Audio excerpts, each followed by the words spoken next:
Hello guys, তোমরা ভালো আছো? আর ব্লগ ভিডিও এনেছি। আমি আজকে দেখতে থাকো। পাপা, গুড মর্নিং মা। আমার পাপা চটপট ঘুম থেকে উঠে পড়েছে। এবার চপ্পল পরে সোজা ব্রাশ করার জন্য রেডি হয়ে গেছে। চোখে মুখে জল দিয়ে এবার সোজা চলে গেছে পেছনের কাছে। পাপার কাছে ব্রাশটা নেবে, ব্রাশ করবে। আর এদিকে আমাদের সেন্দুরানি ঝুলে দেখছে কে আসছে না আসছে। দাদা তো উঠে পড়েছে, পাপা আমায় কখন দুধ দেবে, একটু বিস্কুট দেবে। আর এদিকে আমার পেট্টু চামচ বাটিতে দুধ খাচ্ছে। আমার পাপার কাছে দুধ খেতে খুব ভালোবাসে, তাই বিস্কুট ভিজিয়ে চামচ বাটিতে দুধ খাচ্ছে। এদিকে আলুর দম করবো বলে সকালে জলখাবারে প্রেশারে আলুটাকে সেদ্ধ করার জন্য চাপিয়ে দিয়েছি। একটা সিটি পড়লেই নামিয়ে নেব। এদিকে আমি স্যান্ডিকে দুধ দিয়ে দিয়েছি।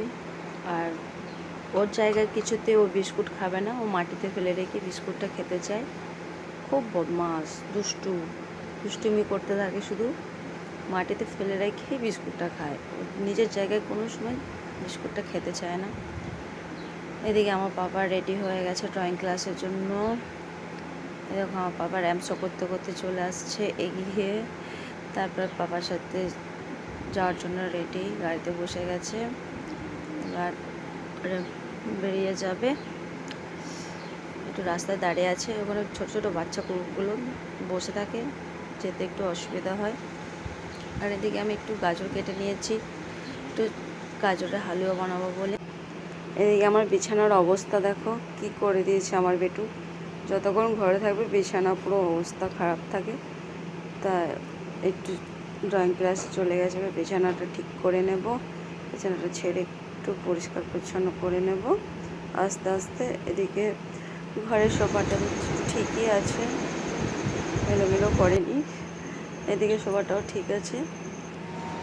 এদিকে ভাতটাও আমি বসিয়ে দিয়েছি, হচ্ছে আস্তে আস্তে।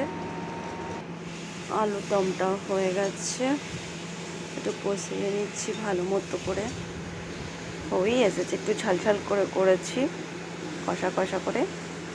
সকালে জলখাবার লুচির সাথে বেশ ভালোই লাগে, কষা করলে।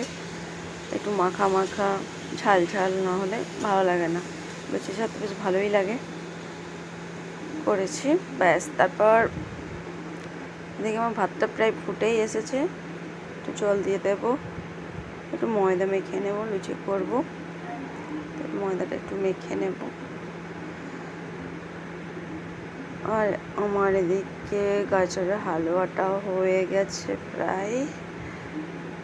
আর একটু পনিরের তরকারি করব, তাই পনিরটা ছোটো করে কেটে বানিয়ে নেব।